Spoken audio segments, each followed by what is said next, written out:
Hello everyone. The Takeoff welcome you all once again. This is the fourth part of taxation of dividend, and today I am going to discuss very important topic, or we can say amendments in the chapter taxation of dividend. So today our topic of discussion in this video is amendment in dividend provision. This amendment will be applicable from financial year 2020-2021 and onwards. So we will see what changes came and we will study it in detail. Now starting with the amendments. But before that, let us recapitulate dividend का provision था क्या. Let us begin. First point say Indian company distributing dividend was required to pay DDT at the time of declaration, distribution और payment of dividend. सो जो भी company domestic company dividend declare करती थी उसे dividend distribution tax pay करना रहता था. Next is dividend received from company was exempt in the hands of share holder under section 10 subsection 34 up to 10 lakh. ये भी हमने देखा था. जो भी शेयर होल्डर और एससीसी डिविडेंड रिसीव करता था from domestic company was exempt up to ₹10 lakh and more than 10 lakh it was taxable at the rate of 10% under section 115 BBDA. Mutual fund distributing dividend to its shareholder was required to pay DDT at the rate of 10% or 25% at applicable rate at the time of distribution. इस mutual fund जो भी dividend declare करता था उस पर उसको DDT पे करना पड़ता था एट द रेट 10% और 25%. Therefore, dividend received by unit holder was exempt under section 10 subsection 35 of Income Tax Act. This provision was applicable till financial year 1920 and now we will see the amendments जो भी हमारा financial year 2021 से applicable होगा related with dividend. Liability of a company and a mutual fund to pay DDT is now removed. In the new regime means from financial year 2021 onwards ये हमारा changes आया है. क्या है? First, जो company को DDT पे करना पड़ता था या म्यूचुअल फंड को DDT पे करना पड़ता था at the time of dividend distribution declaration और पेमेंट, वो अब एबॉलिश हो गया है, वो अब रिमूव हो गया है. मीन्स अब कंपनी या म्यूचुअल फंड को DDT पे करना नहीं पड़ेगा. Then who will bear the tax? Share holder और unit holder will be taxable on the amount received and the exemption of 10 lakh is removed. Now dividend is fully taxable. 10 subsection 34 and 10 subsection 35 का exemption limit को हटा दिया गया है जो 10 lakhs रुपये का था. इंस्टेड अब वो फुली टैक्सेबल होगा in the hands of share holder and the head of income will be income from other sources. वो income from other sources head में फुली टैक्सेबल होगा as a dividend income in the hands of share holder और unit holder.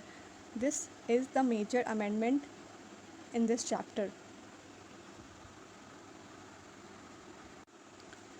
So whether it will be beneficial or not for the unit holder. जो भी changes आए हैं क्या वो unit holder और share holder के लिए beneficial होगा या नहीं? We will see.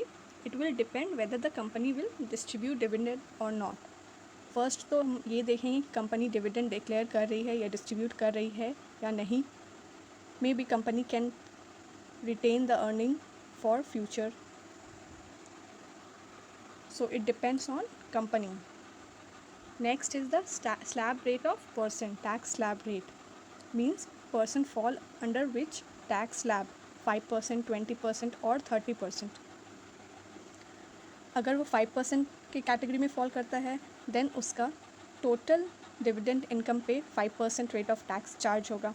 If that person falls under 30%, then tax will be at the rate of 30% on the dividend income. No exemption. It will be grossly charged. Next point we'll see, if the company is receiving dividend, it will be eligible for deduction under 80M. अगर company dividend receive कर रही है from other domestic company, then the company receiving the dividend will be eligible for deduction.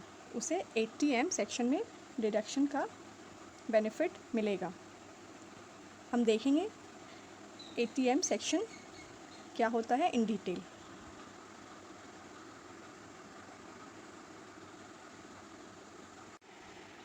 Section 80M says the deduction available to domestic company can be amount of dividend received from domestic company or amount of dividend distributed 1 month prior to due date of filing.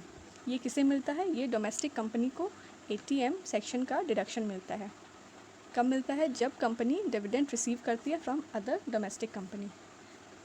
कौन से amount का deduction मिलता है? Amount received, और अगर वो company कोई dividend distribute कर रही है 1 month prior to the due date of filing, इन दोनों में से जो भी लेसर अमाउंट होगा उसका उसे 80M सेक्शन में डिडक्शन मिल जाएगा. This is only for the company who is receiving dividend. Now, क्या इस सेक्शन के आने से और चेंजेस के आने से कंपनी को बेनिफिट हुआ है या नहीं? We will see. With effect from 1/4/2020, company who is declaring, distributing, paying dividend is not required to pay DDT. पहला तो ये हो गया कि कंपनी को अब DDT पे करना नहीं पड़ेगा, जो उसे पहले बिफोर दिस अमेंडमेंट कंपनी को पे करना पड़ता था. Next is this will ensure higher cash flow. That is very obvious. पहले उसे टैक्स पे करना पड़ता था and also dividend. Now the company don't have to pay any tax.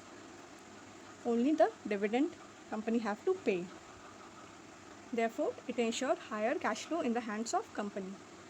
Third is, however, TDS compliance for number of shareholder will increase accordingly. This is an important point.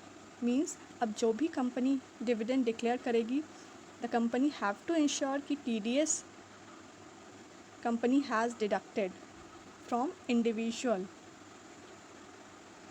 to whom the company is paying dividend. Without deducting TDS, company cannot pay dividend to any of its shareholder. This is a mandatory to deduct TDS. The section of TDS is section 194. At what rate? At the rate of 10%. Company have to deduct TDS at the rate of 10%. There is an exception. What is that exception? No TDS if dividend distribution is by the any mode other than cash and the aggregate of such dividend does not exceed 5,000. अगर company किसी individual को payment कर रही है dividend का by any mode other than cash, means not in cash, company can pay through any electronic mode or check, and the aggregate means total dividend paid to that person does not exceed ₹5,000. इस case में company को TDS deduct करने की ज़रूरत नहीं. It can pay without deducting TDS. So these were the amendments which came, and it will be applicable with effect from 1st April 2020.